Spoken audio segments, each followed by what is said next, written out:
前回の旅でいろいろと課題がまた見つかったので、帰ってから早速問題解決に向けて取り組んでみました。まずリンかスズのどちらかはわからないんですけど、車内で粗相されたんですよね。原因は素材だと思うので、ベッドにおねしょシーツを敷いたのと、トイレが一つしかなかったので、それも原因の可能性があると思ってもう一つ設置しました。それからベッド下の収納部分が結構熱くなることが分かったので、タナリンスズのフード類とかガジェット系の熱が加わるとあまり良くないものは別の入れ物に入れてベッドの上に置くことにしました。そして前回旅に出る前にバッテリーを 200Ah から 280Ah に増量したばかりだったんですけど、さらに増量することにしました。我が家の場合、一番暑い時期の車中泊では一晩でバッテリーがなくなってしまうことが分かったのと、さらに走行充電でバッテリーを充電しようと思うとかなりの時間走行しないといけなくて、電源サイトを利用するのはせめて2日に1回、できれば3日に1回にしたいということで、シート下に収まる最大のサイズを1本積むことにしました。それがこちら。バトラーさんの 460Ah のリン酸鉄リチウムイオンバッテリーです。バッテリー本体の上部には温度計と湿度計がついてます。そして側面にはバッテリー自体をオンオフできるスイッチがついているので便利だなと思いました。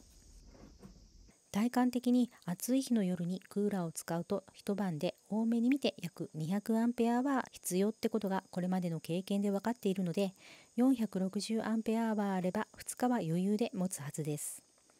重量が 47kg とかなり重たくなるんですけど、寸法は 48cm×27.5cm×25cm と大容量の割にかなりコンパクトなんですよね。ただシート下にぴったりはまりすぎてバッテリーが熱を持ったらやばいんじゃないかと心配になったんですけど、バッテリーの充電中にどれぐらい温度が上がるかチェックしてみたところ、思ったよりかなり温度が低かったので問題はなさそうです。このバッテリーは専用アプリがあるので早速インストールしてみたら、なんとバッテリーの温度も出てました。しかもセルごとに。これなら簡単にチェックできるので安心です。さらにサイクル数までわかるのはありがたい。ちなみに5000サイクル使えるようです。日本語表記にできないのか問い合わせてみたところ、もう一つのアプリを教えてもらいました。それがこちら。だいたい同じ表記なんですけど、こちらにはバッテリー容量が載っていて、規格では 460Ah ということだったんですけど、なんと充電してみると 472.4Ah 入ってたんです。レビューを見てみるとどうやら多めに入ってたっていう方が結構いらっしゃるので、多めに入ってた場合はラッキーですね。今後はこちらのアプリに統一するらしいんですけど、こちら側にはあと何時間バッテリーが使えるかとか、満充電まであと何時間かかるかという時間が出てこないんですよね。なので新しいアプリの方にも表示できるようにしてほしいとリクエストしておきました。通常バッテリー容量が増えると充電に時間がかかりますよね。前のバッテリーでは走行充電では 30A も出てなかったのに、なんと今回は 50A 近く出てたんです。なので充電時間は 280A の時と変わらないぐらい充電されることが分かりました。バッテリーを変えただけなのにどうしてだろうと思っていろいろ調べてみたんですけど、一つ分かったのはバトラーさんのバッテリーの場合ですと、バッテリー残量によって充電するアンペア数が変わるということです。確かに最大では 50A 近く出てるけど、安定的に走行してても 30A 前後まで落ちることもありました。それでも走行充電で 50A 近くまで出たということで、私が抱えていた一番大きな問題はバッテリー交換によって解決してしまいました。とはいえやっぱり容量が大きい分時間がかかることに変わりはないので、もっと早く充電しようと思えばダイナモを大きくして走行充電器の容量も大きなものに変えないといけないんですが、とりあえずこれでしばらく様子を見てみたいと思います。ということで新しくなったバッテリーを使って早速タナリンスーズとお家で車中泊してみました。はい、ということで今回もまた車でご飯を試してみたいと思います。スーさんどうした？なんか荒ぶってるでね、またねいろんな気づきがあるかもしれないので、ちょっといろいろ試してみたいと思います。で、ただいまの時刻が8時25分ですね。バッテリーは 94% です。ただいまの外気温が 24.5 度で、車内は 22.3 度。クーラーの設定温度は23度で弱にしています。今日のご飯なんですが、ワンニャンのご飯はこちら、サンマです。いい匂いするね。国産じゃないんだけど無塩ってやつを見つけたのでちょっと買ってみました。はい、なんか鈴がめちゃくちゃ暴れてる。お座りして、お座り、お座り、お座り、タナピお座り、お座り、お座り。はい。で、もう一つの今日のお肉がこちら。鹿肉を手に入れたので、今日はこちらのお肉も入れていこうと思います。で、実はタナピこう見えて生肉とか生魚苦手です。食べれなくはないんだけど、あんまり好きじゃないみたいだけど、リンスズはすごい好きだから、リンスズが取ろうとすると取られまいとして食べるっていうところがあって、なので今日はハンバーグにしてあげたいと思います。リンスズは生肉と焼いたお肉とどっちが好きかっていうのを試してみたいので、ちょっと両方あげてみようかな。一応タナピにも両方あげてみようか。そして私のご飯はこちら、ガパオライスです。これは昨日のご飯の残りですね。あ、ダメダメダメダメ、これ味付けしてあるから。伏せて、あなたの顔が見えないお顔が見えないの。こ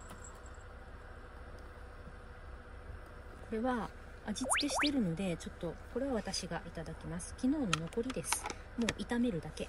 ガパオライスだけだとちょっと寂しいので、お味噌汁を作ろうかなと思うんですが、味噌汁ね、1人前の味噌汁を作るのって結構めんどくさいんですよね。なんかいい方法ないかなと思って、最近地震とか水害とか多いじゃないですか。それでまたちょっと非常食じゃないけども、長期化した時のために少しでも備えておこうと思って、長期化すると割と野菜が不足するかなと思って乾物を今集めてたんですよね。九条ネギとか海藻ミックスだったり、きのこだったり、しじみとかね、こういうのを普段使いでも使えるしと思って結構買ってたんですけど、これを使って味噌で溶けば1人前だったら簡単に作れるかなと思って、インスタントじゃないから美味しいんじゃないかな。インスタントも最近のものは美味しいんですけどね。ちなみにお味噌はこちら、私の手作り味噌です。これは手作りって言ってもセットで売られてるものがあるんですよ。もう混ぜるだけなんですけどね。でそれを2年ぐらい前に2キロ作ったんですよね。でちょっとずつ食べていって、これだけになりました。でまたね作りたいなとも思ったんだけど、せっかく旅に出かけるので、これからはもう出先で美味しいお味噌とか、あとお米とかね見つけたら出先で買っていろんな地域の味を楽しみたいなと思っているので、これがなくなったら次は旅先で買おうと思ってます。ということでガパオライスとお味噌汁をいただきます。でもうご飯は昨日作ったやつ、冷蔵してるやつがあったので、今日はこれをレンジでチンしていただきたいと思います。ちなみに私は家では玄米をメインに食べています。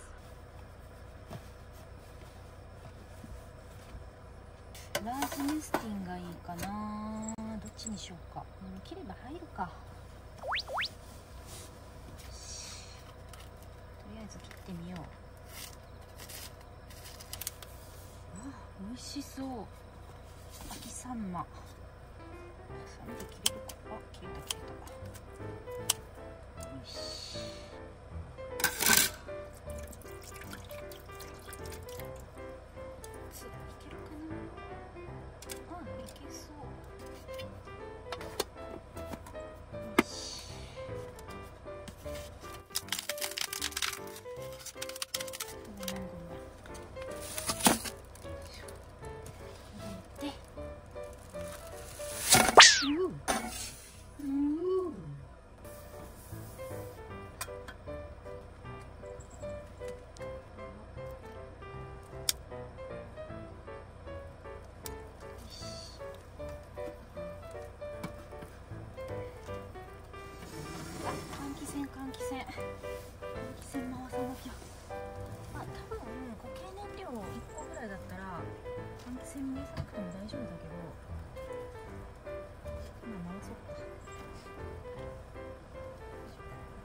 っていうと火力調整ができるんですよね。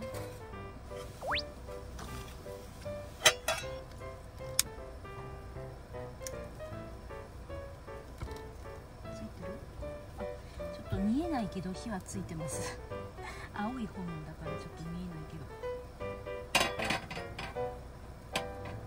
真夏の車中泊で火が使える日が来るとはね。火を使わない料理作ったりいろいろ努力してたな。なんか今となっては懐かしいな。あれはあれで楽しかったけどね。お、いいね。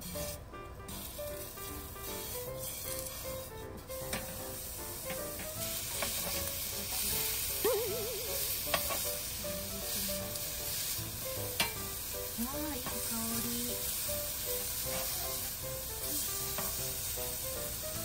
いい匂いがするね、タガピー。ねえ、火力がもう弱まってきた。やっぱ換気扇を回すとクーラーの涼しいのがだいぶ持ってかれますね火が2つあるから余計かな。ちょっと暑くなってきた。外は 24.9 で車内は 23.1 度だからまだ涼しい方か。車内はまだ 23.2 だからね。そんな言ってもこの目の前にいるとちょっと暑いかなって感じかな。さあさあ、火力をちょっと弱めます。よし、もういいでしょう。じゃあ消えるか。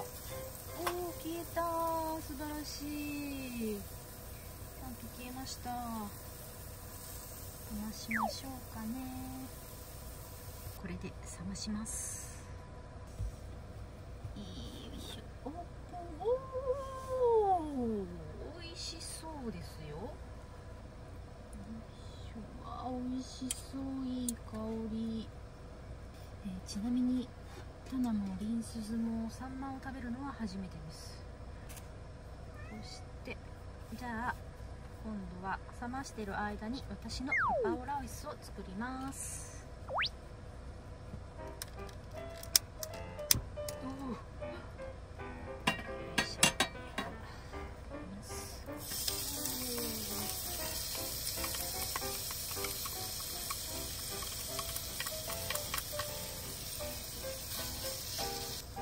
スーさん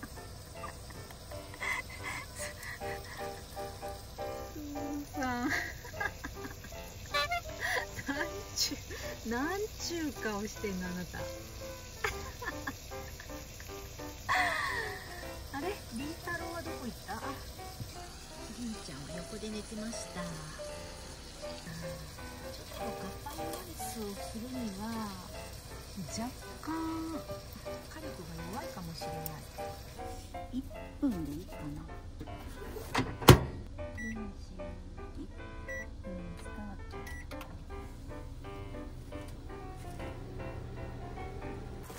火力弱いね。やっぱちょっと弱すぎるか。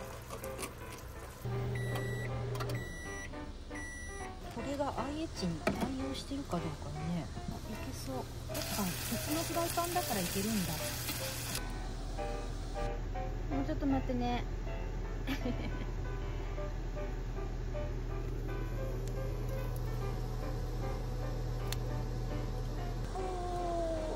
そうできました。ガパオライス。ガードするの忘れてた火を沸かします。魚もちょっとちっちゃくして、はい、もうなんか冷めたっぽいです。そしてちょっと待ってよ。ハンバーグと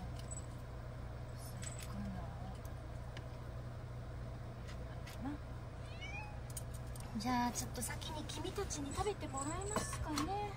あ、お座りして、お座り、お座り、お座り。はい、はい、どうぞ。はい、りんちゃん、スーさん。ご飯モードじゃないかも。スーさんだけ。とりあえずスーさん食べなさい。食べない？あら、今そういうモードじゃないか。なんかね、そういう時があるんだよね。リンスズは後でにしましょう。あ。生肉あげるの忘れてた。はい、あ、食べましたね。はい、はい、どうぞ。はい、食べるね。じゃあしじみと海藻にしよう。初めて使うんだけど、おお、こんなもんでしょうか。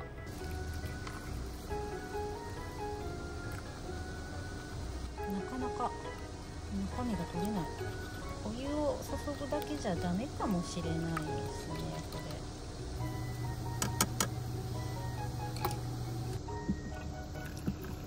れ。やっぱり四角いから入れやすいわ。はい、完成しました。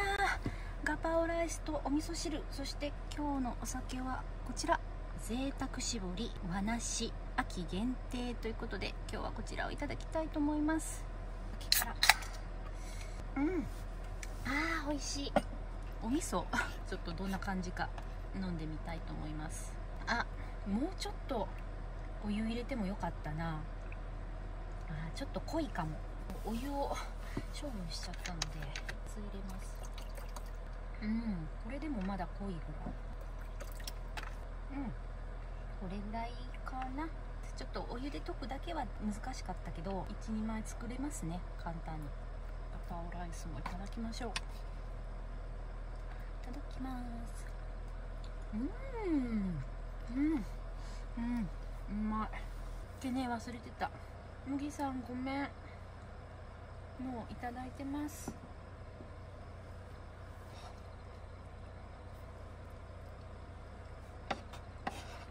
スーさん食べない？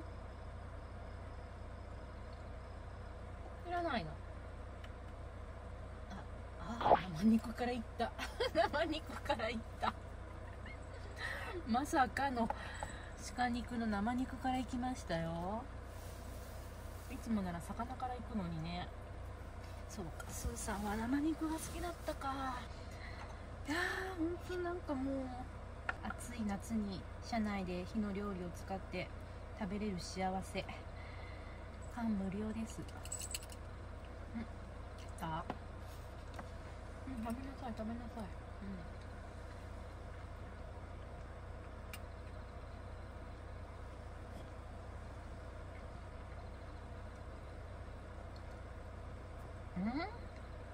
どうした？お魚好きなのにね。いつもならいっぱい食べるのにね、お魚。りんたろうができたよ。りんちゃん食べなさい。どこ行くの？りんちゃんいらなかったみたい。目の前にあったら食べたくなるよね。そしたら生肉好きだね。スーさんワイルドだね。ほらりんちゃん、どうしてるね。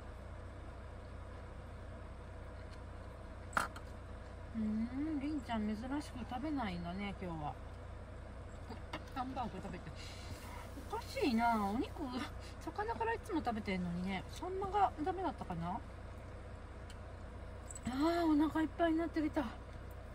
あと少しなんだけど、これ無理して食べるとね、胃が痛くなって夜眠れなくなるので、明日朝食べよう。ごちそうさまでした。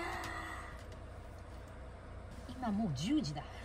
バッテリーが 82% まで減りましたね。IH に電子レンジ使ってクーラーだから、まあ結構減ったかな。はい、ということで今回も IH も電子レンジも使ったんですけど、クーラーを使う時期は固形燃料を使ったり外で調理するなどして、できるだけバッテリーを温存するように工夫したいと思います。それから次の旅に出たタイミングで育成モーターズさんのところに立ち寄って、冷蔵庫にスイッチをつけてもらってきました。この冷蔵庫は電源を切ってもエンジンをかけると自動的に電源が入るシステムになってるみたいなんです。旅から帰ってしばらく出かけない時には電源を切っておきたいのに、エンジンをかけるたびに電源が入るようだと無駄にバッテリーを消費してしまってもったいないので、スイッチをつけてもらいました。それからついでにソーラーパネルも手動でオンオフできるようにスイッチをつけてもらいました。バッテリーへの充電は走行充電とソーラーパネルからの充電が基本になるんですけど、エンジンをかけている時は走行充電で充電して、エンジンを切ったらソーラーパネルから充電されるようにしてるんですね。というのは、走行充電器は最大50アンペアまで充電できるのに、同時に充電すると 50% ずつの充電になって、ソーラーパネルは100ワット1枚しか積んでないので、走行充電が25アンペアまでしか充電されないのはもったいないということで、エンジンをかけたらソーラー充電がオフになるようにしてもらってたんです。ただ、前にも話したように、私の車の場合、街中を走っている時に信号待ちとか渋滞にはまってアイドリングが続くと、メインバッテリーの電圧が下がってしまうので、走行充電を止めなくちゃいけなくなるんですよね。そうすると、天気がいい日にソーラーからの充電ができないのはもったいないと思ったので、ソーラーパネルの方も手動でオンオフできるようにしてもらいました。屋根にはもう少しスペースがあるので、ソーラーパネルの増設も検討しています。ここまでできる限りのことをやってきたんですが、やっぱり猛暑の中での旅はタナリンスズに負担がかかるので、その時期の旅は避けるか、涼しい地域に行くかのどちらかにすることにしました。